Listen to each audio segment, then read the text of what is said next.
agricultural goods or to have industrial goods. Agricultural goods produce பண்ணணுமா, industrial goods produce பண்ணணுமா. And then more resources in education, அதாவது கல்விக்காக அதிகமான பணம் நம்ம வந்து ரிசோர்ஸஸை யூஸ் பண்ணணுமா, இல்லை உடல் நலத்துக்காக அதிகமான ரிசோர்ஸஸை யூஸ் பண்ணணுமா, இல்லை மிலிட்ரி சர்வீசஸ்க்காக அதிக ரிசோர்ஸஸை நம்ம யூஸ் பண்ணணுமா.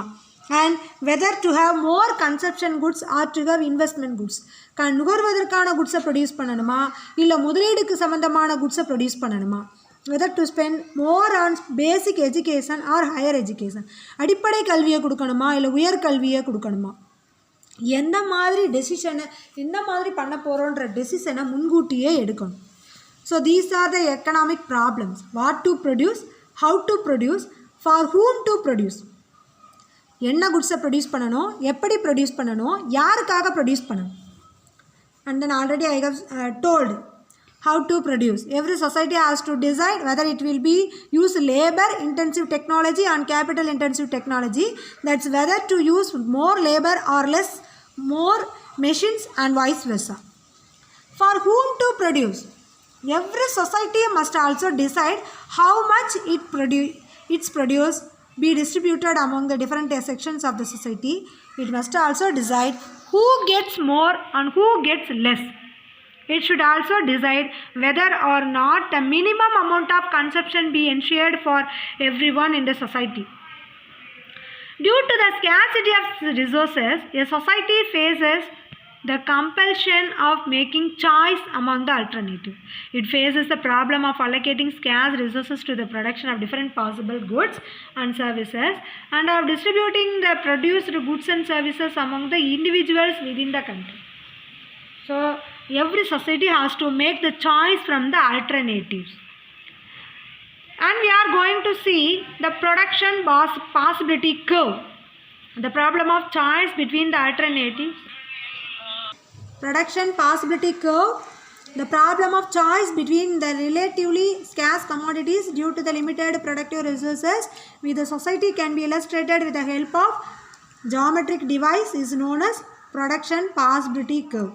அதாவது ஒரு நாடு சாய்ஸ் பண்ணுது ஃப்ரம் த ஆல்டர்னேட்டிவ் ஸ்கேர்ஸ் ரிசோர்ஸஸில் எதை சூஸ் பண்ணுது ப்ரொடக்ஷன் பண்ணுறதுக்கு, கமாடிட்டிஸை ப்ரொடக்ஷன் பண்ணுறதுக்கு எதை பண்ணுது அப்படின்றதுக்காக நமக்கு வந்து ஜியோகிராமேட்டிக் டிவைஸை வச்சு ஒரு டயக்ராமோட எக்ஸ்பிளைன் பண்ணுறாங்க. அதுக்கு பேர் தான் production possibility curve. So production possibility curve chose the menu of choice among which a society can choose to substitute one good for another. Assuming a given state of technology and given scarce resources, total resources, which the country can produce. That is choice taken by the society is illustrated by the diagram. The explanations and analysis of the production possibility curve also based on the certain assumption. The assumptions are the time period does not change. Time period வந்து change ஆகலை, techniques of ப்ரொடக்ஷனும் change ஆகலை, ஒரே fixed technique of ப்ரொடக்ஷனை தான் use பண்ணுறோம். Full employment, all the resources have been fully utilised. So full employment in the economy. only 2 goods can be produced from the given resources. கொடுக்கப்பட்ட வளங்களை வச்சு ரெண்டு குட்ஸை வந்து நம்ம ப்ரொடக்ஷன் பண்ணுறோம். And resources of production are fully mobile. ஒரு இடத்துலேருந்து இன்னொரு இடத்துக்கு வந்து அந்த ரிசோர்ஸஸ் வந்து மொபைல் ஆகுது, சேஞ்ச் ஆகுது, ட்ரான்ஸ்ஃபர் ஆகுது. And the factors of production are given in a quantity and quality. Factors of production வந்து குவான்டிட்டியாகவும் குவாலிட்டியாகவும் நம்ம வந்து யூஸ் பண்ணுறோம். Then the law of diminishing returns operates in the production. Law of diminishing ரிட்டர்ன்ஸ்னால் ரிசோர்ஸஸை யூட்டிலைஸ் நம்ம பண்ண அதுலேருந்து கிடைக்கக்கூடிய அவுட்புட் வந்து சம்டைம்ஸ்க்கு அப்புறம் குறைஞ்சிக்கிட்டே போகும். அதை தான் இங்கே வந்து லா ஆஃப் டிமினிஷிங் அப்படின்னு சொல்கிறோம். ஸோ இந்த லா ஆஃப் டிமினிஷிங் ரிட்டர்ன்ஸ் வந்து இந்த ப்ரொடக்ஷன் பாசிபிலிட்டி கர்வில் அப்ளை ஆகுது அப்படின்னு சொல்கிறாங்க. அதுக்கடுத்து நம்ம பார்க்க போகிறது இந்த ப்ரொடக்ஷன் பாசிபிலிட்டி ஷெடியூலை பார்க்குறோம். ப்ரொடக்ஷன் பாசிபிலிட்டி ஷெடியூலில் வந்து 6 ஷெடியூல்ஸ் கொடுத்துருக்காங்க, 1 to 6. அதில் வந்து ஃபுட் ப்ரொடக்ஷன் இன் டன்ஸ் கொடுத்துருக்காங்க, கார் ப்ரொடக்ஷன் நம்பர்ஸில் கொடுத்துருக்காங்க. ஸோ ஃபுட் எவ்வளோ ப்ரொடியூஸ் பண்ணுறோம், காசு எவ்வளோ ப்ரொடியூஸ் பண்ணுறோம், அதாவது இது வந்து பாசிபிலிட்டிஸ். எதை வந்து எவ்வளோ ப்ரொடியூஸ் பண்ணணும் அப்படின்றதுக்கு கொடுக்கக்கூடிய பாசிபிலிட்டிஸ். அதாவது ஃபஸ்ட்டு பாசிபிலிட்டியில் என்ன சொல்கிறாங்கன்னா நோ ஃபுட் 25 cars. செகண்ட் பாசிபிலிட்டியில் என்ன சொல்கிறாங்கன்னா 100 food 23 cars.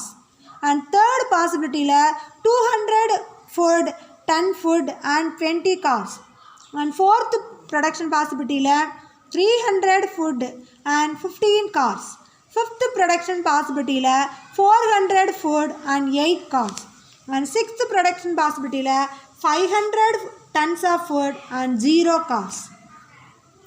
இதில் எந்த பாசிபிலிட்டியை நம்ம வந்து நாட்டுக்கு செய்யணும் அப்படின்றது தான் இங்கே வந்து கேள்வி. ஸோ இதை வந்து நமக்கு ஒரு டயக்ராம் மூலமாக வந்து எக்ஸ்பிளைன் பண்ணியிருக்காங்க.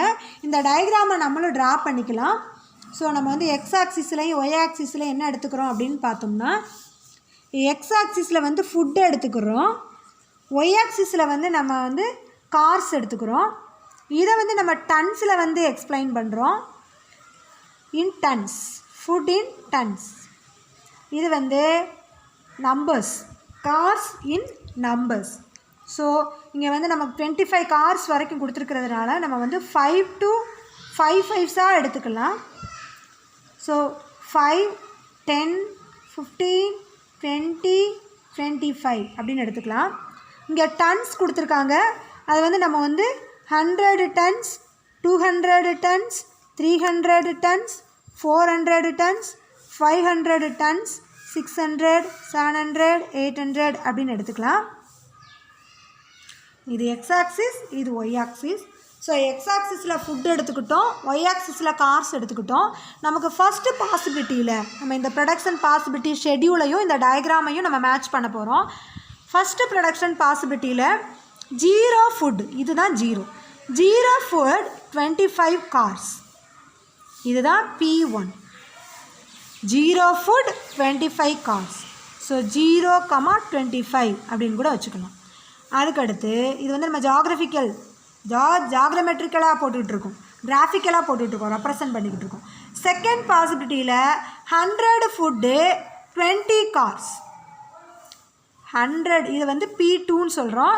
100 ton food 20 cars. அடுத்து நம்ம என்ன ப்ரொடக்ஷன் பாசிபிலிட்டியில் 300 ton food 50, சாரி இங்கே 10ல் செகண்ட் ஒனில் வந்து 23 cars. ஸோ நம்ம இங்கே 20, இது வந்து 22, 21, 22, 23. ஸோ இங்கே வச்சுக்கலாம். இதுதான். அண்ட் தென் தேர்ட் கேஸில் என்ன சொல்கிறாங்க அப்படின்னா 200 food and 20 car. 200 food and 20 car. So 200 food and 20 cars. P3. And then fourth caseல 300 food and 15 cars. இது வந்து P4. 300 and 15 cars. அடுத்து ஃபிஃப்த்து ஒனில் 400 food and 8 cars. 8 வந்து இங்கே இருக்குது. ஸோ 8ஐயும் 400ஐயும் மேட்ச் பண்ணணும். ஸோ 400, 8 cars and 0 அதாவது 500 tons of food 0 car. இதுதான் 0 car. ஸோ இதுதான் P6, இது P5. இப்போ இது எல்லாத்தையும் நம்ம வந்து மேட்ச், அதை வந்து ஜாயின் பண்ண போகிறோம். P1, P2, P3, P4, P5, P6. This curve is called production possibility curve. So இந்த கர்வ், இந்த பிளாட் நம்ம வந்து பாயிண்ட் அவுட் பண்ண அந்த P1, P2, P3, P4, P5, P6 இந்த எல்லா பாசிபிலிட்டிஸையும் நம்ம ஜாயின் பண்ணோம்னா that is called production possibility curve. So production possibility curve from point P1 to P6. So இதில் நம்ம கீழே, அதாவது இந்த ரெண்டு பிளேஸ், இது ஒரு பிளேஸ், இது ஒரு பிளேஸ், அதாவது ப்ரொடக்ஷன் பாசிபிலிட்டிக்கு கீழே ப்ரொடக்ஷன் பாசிபிலிட்டிக்கு மேலே அப்படின்னு 2 ஏரியா இருக்குது.